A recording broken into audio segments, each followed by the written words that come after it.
Pleasure to introduce someone who needs no introduction amongst this crowd. His Eminence Metropolitan Hilarion Alfeyev is Metropolitan of Volokholamsk of the Russian Orthodox Church. He is chairman of the Moscow Patriarchate's Department of External Relations, chairman of the Synodal Biblical and Theological Commission, and rector of St. Cyril and Methodius Institute of Postgraduate Studies of the Russian Orthodox Church. He has authored more than 1,000 publications, including more than 40 books dedicated to the life and teaching of Jesus Christ, the Holy Apostles, Church Fathers, and various aspects of Orthodox dogmatic theology, church history, and social issues. His Eminence is also an internationally recognized composer of liturgical music. Several of his works are available through SVS Press, including his multi-volume work, Orthodox Christianity and Christ, the Conqueror of Hell. I present to you His Eminence Metropolitan Hilarion Alfeyev.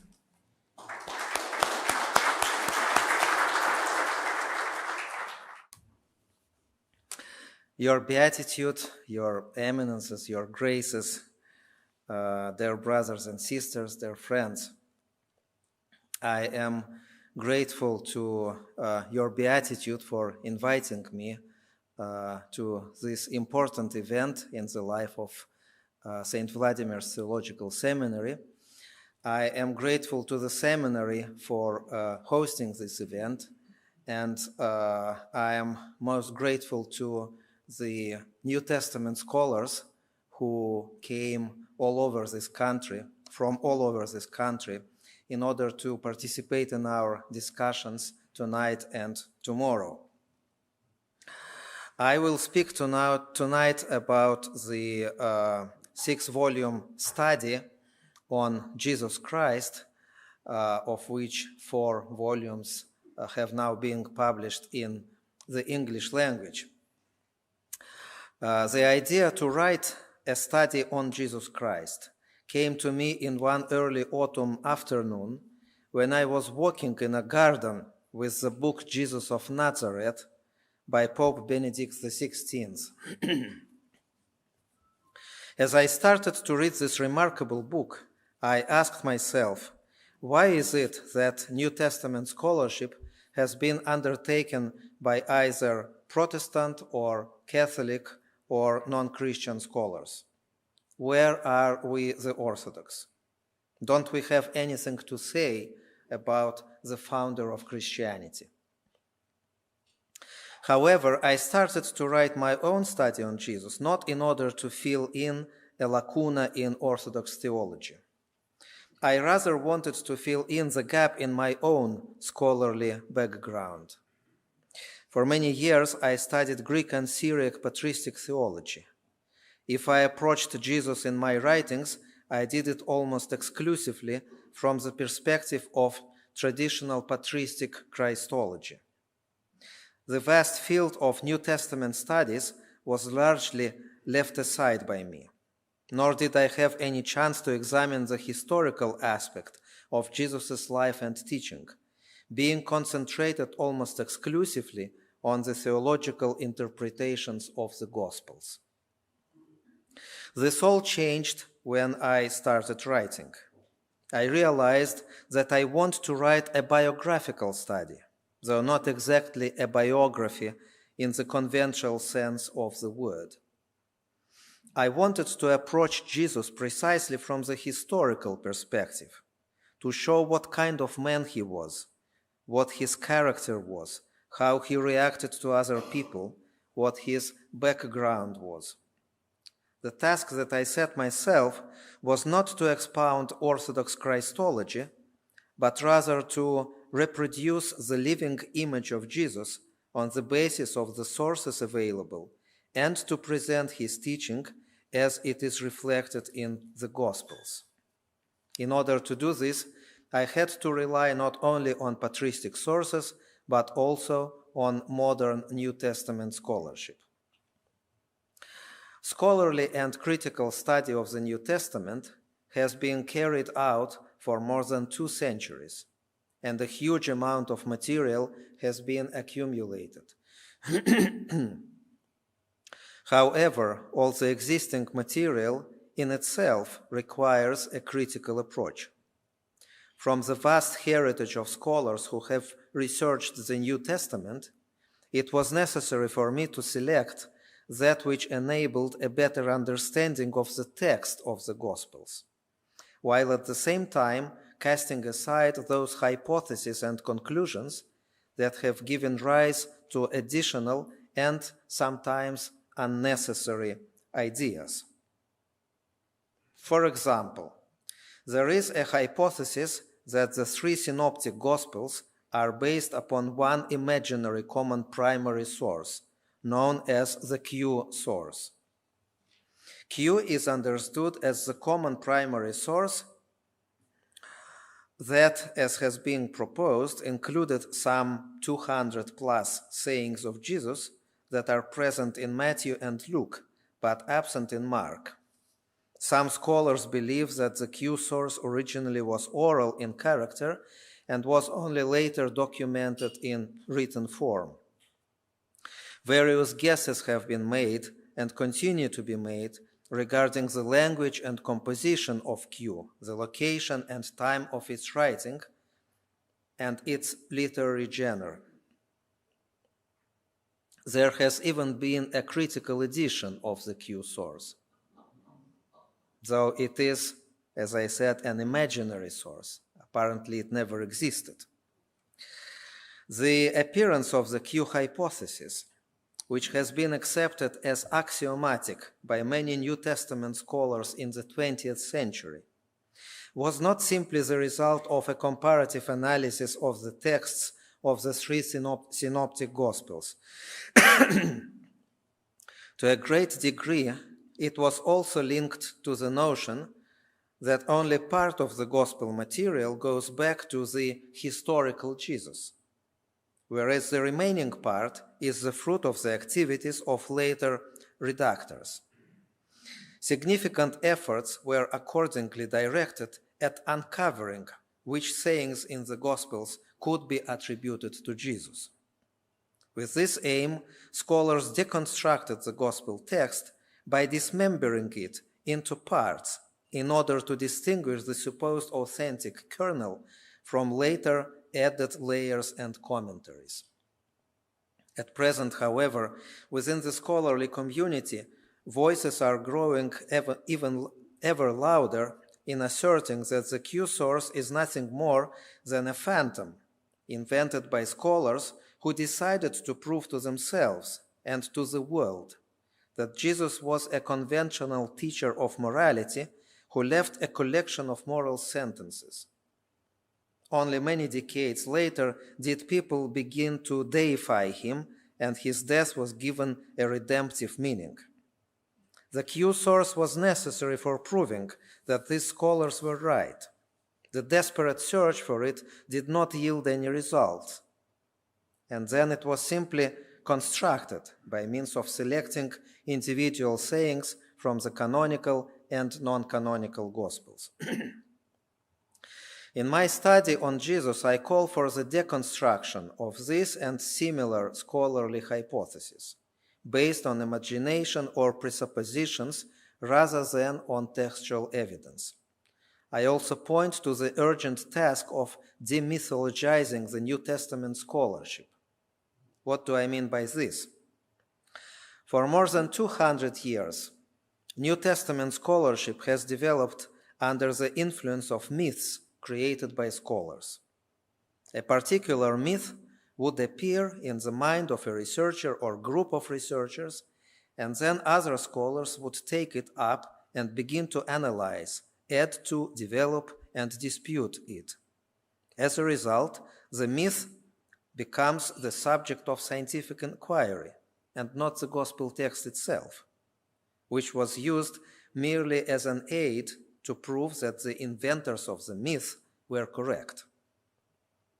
Among such myths are, for example, the concept of the divine man, Theos Anir or Theos Anthropos, by which many scholars have tried to explain Jesus' miracles.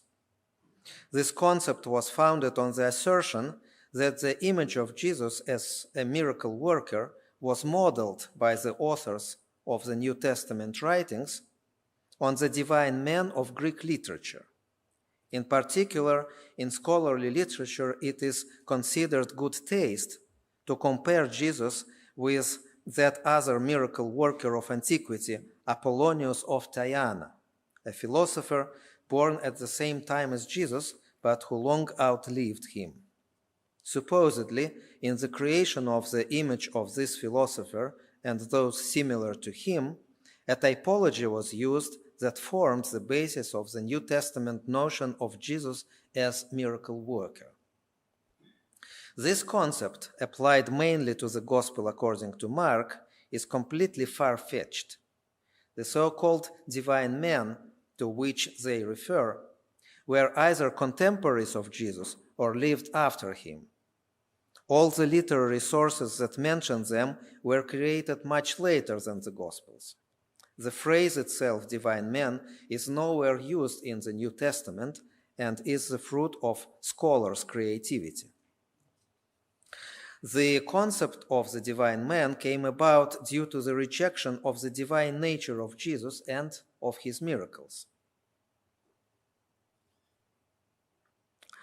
It was this starting point that led to the creation of a myth that has been joyfully seized upon as supposedly allowing for the possibility of explaining the appearance of the miracle stories about Jesus.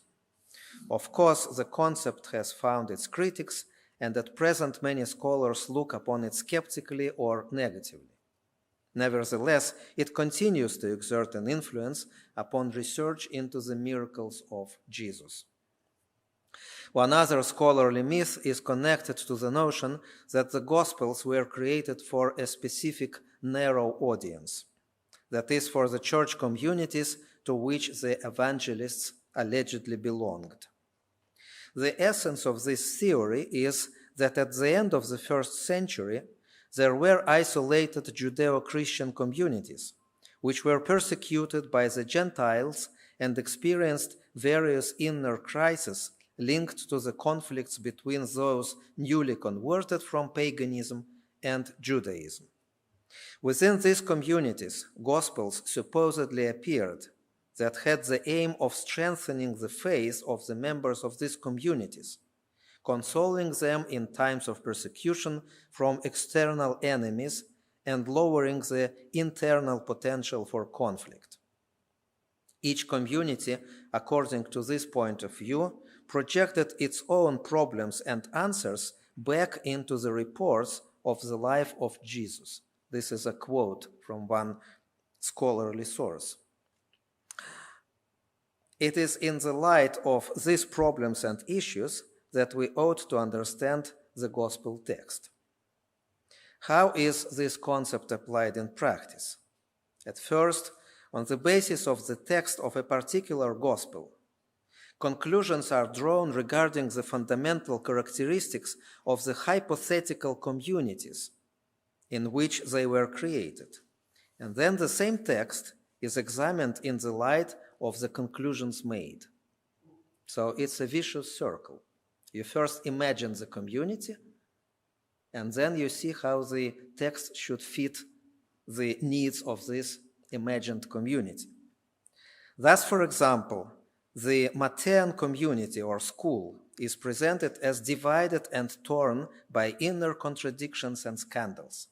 A hypothetical author, someone denoted by the name of Matthew, writes a series of moral exhortations for this community, putting them in the mouth of Jesus.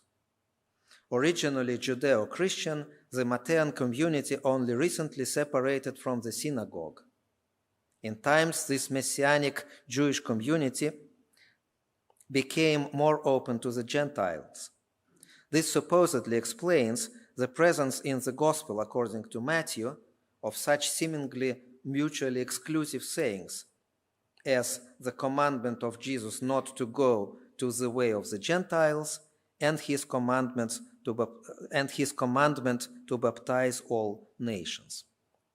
I believe this approach to be erroneous and unsound for a whole range of reasons. Firstly, it undermines trust in the Gospels as historical sources containing reliable information on what Jesus did and taught, as it turns Jesus into a literary character created by a particular author for concrete pastoral needs. Secondly, it underestimates the role of interchurch communication. In the period when the Gospels were created, the church communities were in constant and close contact. Between the churches in the first century, there already existed what one scholar has wittily called the Holy Internet, a broad communication network which allowed for all sorts of information to be exchanged quickly and regularly. In this situation, it is difficult to imagine an author who would write a text of such caliber as any one of the Gospels, proceeding from the narrow needs of his community and not bearing in mind the potential reader from other communities, not to mention future generation of readers. The Gospel according to Matthew cannot be compared to the epistles of the Apostle Paul addressed to concrete communities, the Romans, Corinthians, Galatians, Ephesians, and so on. It undoubtedly presupposes a far wider circle of readers. Thirdly, this approach is based on the paradigm of literary thinking, according to which the whole process of creating the Gospels during the process of study took place during the process of study and was reduced to the writing of texts and their redaction. This paradigm does not take into account the peculiarities of the oral tradition within which the Gospels or their prototypes existed for what would appear to have been quite a long time. As I started to write my study on Jesus, I believed that as a result, I would produce one single book, like Pope Benedict did. However, it turned out that one book could not contain all the material that I wanted to present. So in the end, I wrote 6 volumes, of which 4 have now been translated into English and published by St. Vladimir's Press. Volumes 5 and 6 are forthcoming, so I am told. The first volume in this series covers the material contained in the opening chapters of the 4 Gospels. Separate thematic chapters are devoted to the prophetic ministry of Jesus, the relationship between Jesus and his disciples, and the beginning of the conflict between him and his opponents. At the end, I attempt to draw a portrait of Jesus as he is depicted in the Gospels and examine his way of life and the basic features of his character. The second volume in the series is devoted to the Sermon on the Mount and more widely to the moral teaching of Jesus. The third and fourth volumes are devoted respectively to the miracles and parables of Jesus. In the 5th volume, I turn to those elements of the Gospel of John which do not have parallels in the Synoptic Gospels. The 6th volume examines the narratives about the last days of Jesus' earthly life, his suffering, death, and resurrection. It is in the light of these narratives, which comprise the culminating point of each of the 4 Gospels, that there is revealed in full measure the meaning of the person and deeds of Jesus Christ, the Son of God and the Son of Man. Since it is the 4th volume dedicated to the parables of Jesus that has just appeared, this is the 4th volume, I will use the remaining time of my keynote address in order to present some of the themes discussed in it. In the history of humankind, there has never been another teacher who used the genre of parables so extensively and consistently as did Jesus Christ. He inherited this genre from the tradition of the Old Testament, but he widened its potential and honed its artistry to such a degree of perfection that none of his successors, neither in the first generation nor in any other, has ever returned to the genre. We do not find a single parable in the book of Acts, nor in any of the apostolic letters or epistles of Paul, nor in the writings of the apostolic fathers, nor even in the writings of the fathers of the church. As we turn to the parables of Jesus, we must first admit that among all of Jesus' teachings, they are the most difficult to interpret. Even for his own contemporaries, they were mostly incomprehensible, a fact underlined by his disciples' repeated requests for clarification of individual parables. Now, why did Jesus speak in parables? What was the purpose of using the parable form? Was it to aid understanding or to hinder it? At first glance, it would seem that Jesus, as a wise teacher, should take pains to aid the understanding of those he has come to teach. Nevertheless, the causal relationship between hearing and understanding is differently expressed in the Gospels according to Matthew and the two other synoptics. In all three synoptic Gospels, the disciples come to Jesus and ask him, "Why speakest thou unto them in parables?" In Matthew, Jesus' response is given in the following form: "Therefore speak I to them in parables, because they seeing see not, and hearing they hear not, neither do they understand." In Mark's rendition, however, Jesus' words sound different. "Unto you it is given to know the mystery of the kingdom of God, but unto them that are without, all these things are done in parables, that seeing they may see and not perceive, and hearing they may hear and not understand, lest at any time they should be converted, and their sins should be forgiven them." Luke's version is essentially the same. As you noted, I quote the Gospel from King James Version. This was not my choice, it was the choice of the interpreters, of the translators of this six-volume collection. In the original text of Mark and Luke's Gospels, instead of Matthew's diatuto oti, because therefore, we have a different conjunction, ina, so that.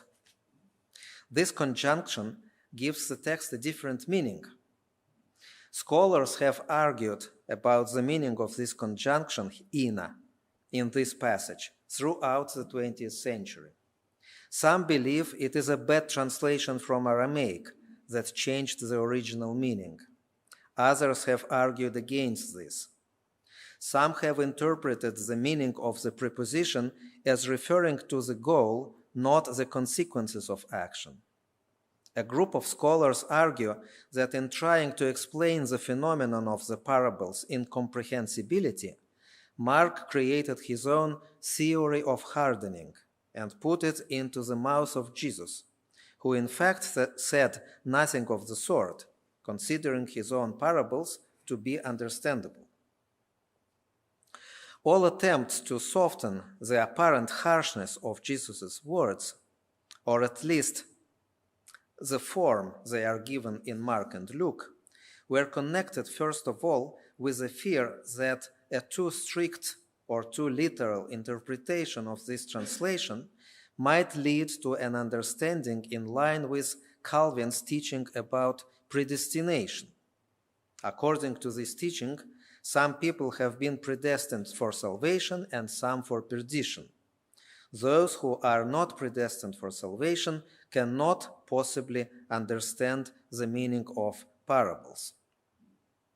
But a literal reading of this passage in the Gospel according to Mark in no way necessitates a Calvinistic interpretation.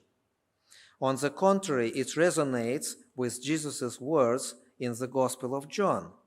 For judgment I am come into this world, that they which see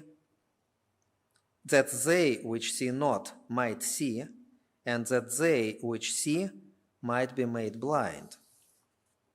Here again, the conjunction ina is translated as so that. In this instance, the conjunction establishes a causal relationship between Jesus' coming into the world and the result of his preaching.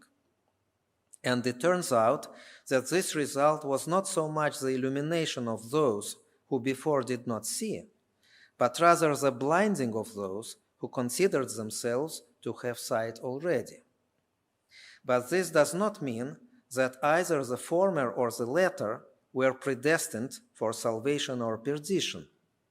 On the contrary, it is a result of the fact that some listen to the preaching and some do not, that some come to Jesus with faith, seeking spiritual illumination, while others, like the scribes and Pharisees, simply stick their fingers in their ears and shut their eyes. These words are part of a dialogue between Jesus and the Jews, which takes place after he returned the sight to the man blind from birth. The miracle itself, as described by John, vividly illustrates that double action that Jesus provoked in his listeners. Those who came to him with faith received illumination. Those who came with doubt in their heart not only did not become illumined, but on the contrary, only demonstrated their blindness to a greater extent. To the question, "Are we blind also?" Jesus answered, "If you were blind, you should have no sin. But now you say, 'We see,' therefore your sin remains." Sin leads to spiritual blindness and deafness. Teachers need special training if they are to instruct those who are physically blind or deaf. Special methods have been developed to better instruct both the blind and the deaf. The same is also true of those who instruct the spiritually blind and the spiritually deaf. Teachers need a specific approach or format to better pass on their instruction. For Jesus, that was the parable. But if teachers of the physically blind and deaf employ methods that make learning easier, in Jesus' case, the situation was apparently different. Returning to the meaning of his words as they are rendered in Mark and Luke, we can ascertain that he speaks the parables not to make it easier for his listeners to understand his teaching. In fact, it seems that the opposite is true. He seems to make understanding more difficult for his listeners. One of the explanations for this paradoxical aspect of Jesus' preaching comes from the assumption that Jesus spoke in parables for the sake of his own safety. I quote, "It was the only safe course. Only those in the know must be allowed to glimpse what Jesus believed was going on. These stories would get past the censor for the moment. There would come a time for more open revelation." End quote. Guess from whom? It's N.T. Wright. You probably recognize the style. One cannot, in all seriousness, accept such an interpretation, which simply ignores the obvious fact that the parables were not some kind of transitional or temporary form of Jesus' preaching. After all, he uttered them from the first days of his public ministry in Galilee until the very last days before his arrest, days that he spent in Jerusalem. All teachings that were not uttered in the form of parables were always given in parallel with parables, and not only in the concluding part of his ministry. A simple but convincing answer to the question why Jesus spoke in parables is given by John Chrysostom. Jesus, he says, continues in the metaphor to make the discourse more emphatic. And he used metaphorical imagery because he was speaking of exalted realities. The same author has a different explanation as well. Therefore, neither at the beginning did he so discourse to them, but with much plainness, but because they perverted themselves, thenceforth he speaks in parables.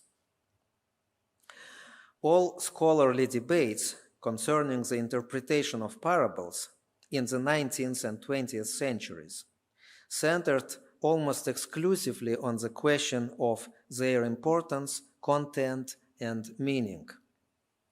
But this preoccupation with meaning, which is typical of modern humans, was evidently less characteristic of Jesus' actual listeners, who for the most part were simple peasants in Galilee, gathered in large numbers to hear him speak. It is possible that they were much less interested in the actual content of his preaching than in his person and in the miracles that he performed, or even the tone of his speech alone, which was so different from the style of the scribes and Pharisees.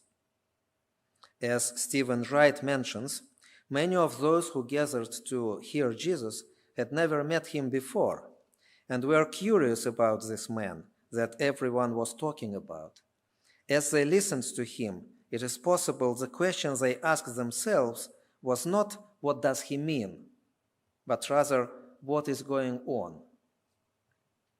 The parable genre shares elements of both prose and poetry. As a rule, the telling is in prose, but the figurative structure, language, laconic form of presentation, and axioms and sayings used repeatedly, whoever has ears to hear, let him hear, and so on, these are elements common to verse, giving each parable a poetic hue. Consequently, the way people listen to parables is in a way similar to how they read poetry. As a rule, readers do not search for moral lessons in poetry. Much more important are the images, the sounds, the rhythm, the play of words, or other techniques of poetic mastery. The parable has a certain similarity to a fable or fairy tale. Like the fable, it is built on metaphor and in some cases ends with a direct indication of how the metaphor relates to reality. Like a fairy tale, the parable does not pretend to be realistic and can contain various fantastical details or even end earlier than the listener might like. Having listened to a fable or a fairy tale, children will sometimes ask, what happens next? Adults might think this an inappropriate question, even a comical one, but this is only because they understand the rules of the genre. The parable genre also has its own rules. One of these is that not all the details of the telling have equal significance, and not every detail requires interpretation. John Chrysostom wrote that one should not pay attention to everything in a given parable. Another more recent commentator wrote, and here I quote Klein Snodgrass, "Parable and reality are not connected with equal signs. Parables are not direct pictures of reality and do not claim to portray life as it should be. They only partially map the realities they seek to reveal. We will never understand the parables unless we are willing to focus on the function of analogy." End quote. There are many similarities between Jesus' miracles and his parables. People did not react to his miracles passively. Very often, as Jesus performed the miracle, he not only insisted on the faith of the one being healed, but even made faith the one condition for performing the miracle. Often a healing, though it was Jesus' action, needed to be accompanied by concrete actions on the part of the one being healed as well. On the other hand, his miracles also inspired a reaction in those who were irritated and repulsed by his entire ministry. The miracle in this case is a challenge for both sides. The former, through their active cooperation, received healing, while the latter, through their active opposition, received eternal damnation. In the same way, each parable is also a challenge to the listeners. A parable is a realistic fiction, an earthly story with heavenly meaning, a genre that is designed to surprise, to challenge, to shake up, or indict. As with many other texts of the Holy Scriptures, parables simultaneously inspire and challenge. They both comfort and accuse. They are a two-edged sword. Though narrative in form, the parable is allegorical in content. Its purpose is to transform the listener from a passive receiver of the good news into an active disciple of the one who brought this good news. It requires the personal, intellectual, and spiritual endeavors of those who listen, personal labor to parse out its meaning, and only then it provokes the active working of the mind. Every person must accept the parable in his own way. It seems that this is exactly why Jesus spoke in parables. If we read the Synoptic Gospels, we can conclude that Jesus spoke the parables during his entire earthly ministry. Based on the time and place of the telling, we can divide Jesus' parables into three groups: those told in Galilee in the early days of his ministry, those told on the way to Jerusalem, and those told in Jerusalem not long before his suffering and death. These latter parables differ significantly from the former, not only in theme, but also in their general tone. In the Galilean parables, most of the stories are light, joyful, positive, filled with inspiring images. The sower generally sows his seeds, not even thinking about what sort of soil they would land on. An entire tree grows from a tiny mustard seed, and birds come to take shelter in its branches. A man finds a treasure in a field, and from the joy of finding it alone, sells everything to buy that field. A merchant finds a pearl of great price. A woman who lost her coin finds it and then gathers her neighbors and says, "Rejoice with me, I have found my lost coin." The closer he came to Jerusalem, the more the tone of Jesus' parables changed and became more and more filled with darker imagery and themes of punishment, revenge, and judgment. The unmerciful rich man who finds himself in hell begs Abraham to send him Lazarus with a bit of water to cool his burning tongue, then asks him at least to be sent to his brothers who remained alive, but all of his requests were denied. A slave who received a single mina from his master kept it in a handkerchief, and for this reason he was deprived of all he had, while he is forced to watch as the enemies of the master are beaten in front of him. In the parables and instructions given in the Temple of Jerusalem, the themes of reprisal and judgment become dominant. The man who comes to the feast in the wrong clothing is thrown into a pit outside, where there is weeping and gnashing of teeth, the wicked tenants kill at first the servants of their master, then his son, and finally the master himself comes and kills the workers. The doors are shut in the faces of the foolish virgins, and though they try to get in, the master of the wedding feast rejects them. The Son of Man finally divides the sheep from the goats and sends the latter into eternal sufferings. The tone of the parables changes gradually. There is no sharp transition from major to minor keys, but a gradual shift of timbre, which generally fits the overall dynamics of the Gospels themselves. Every parable, in order to be understood and appreciated, requires a personal reading.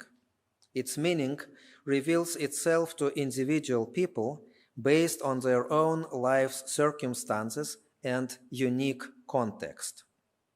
Moreover, the meaning of the parable can be revealed differently in each subsequent reading.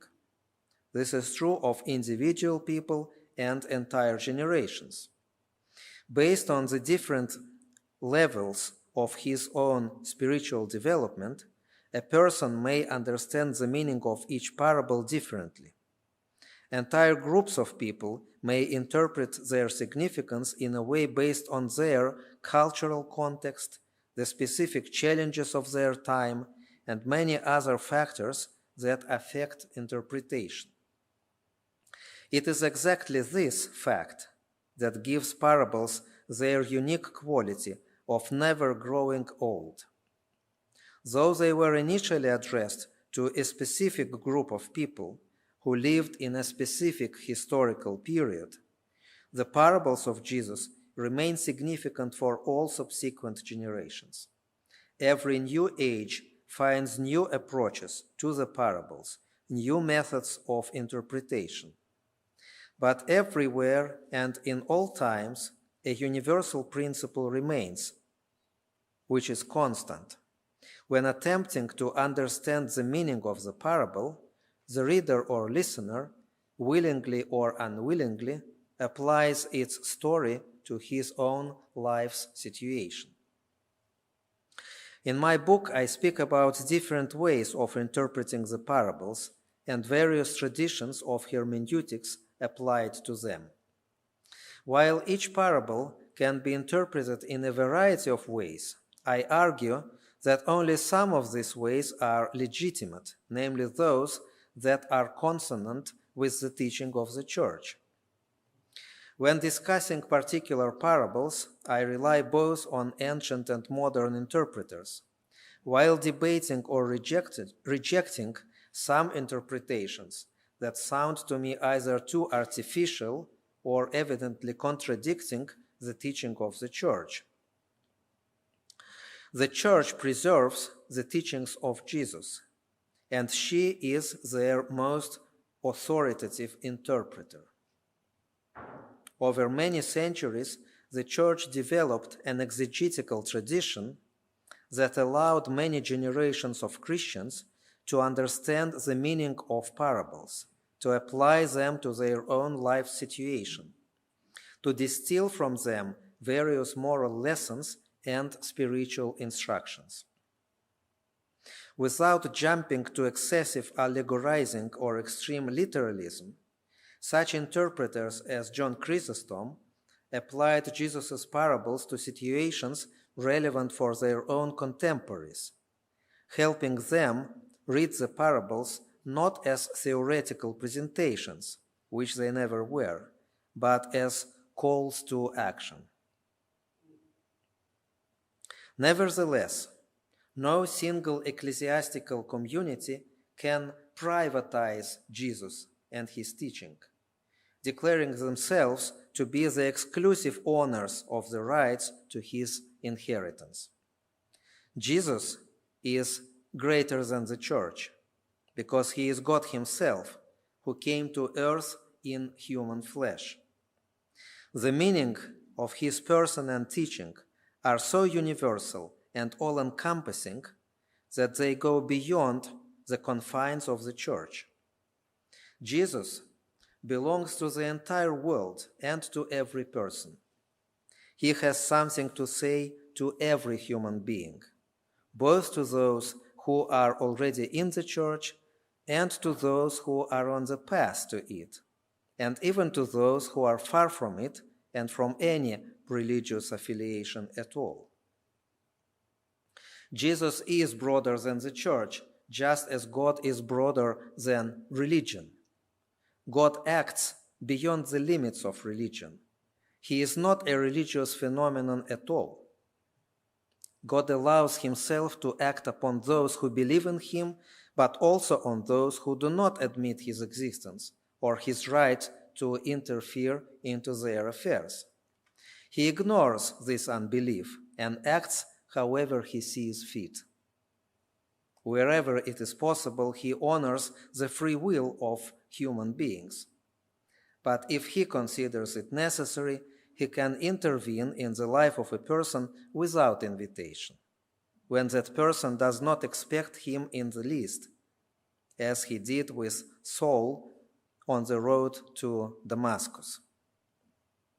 The parables of Jesus belong not only to the church and not only to believers.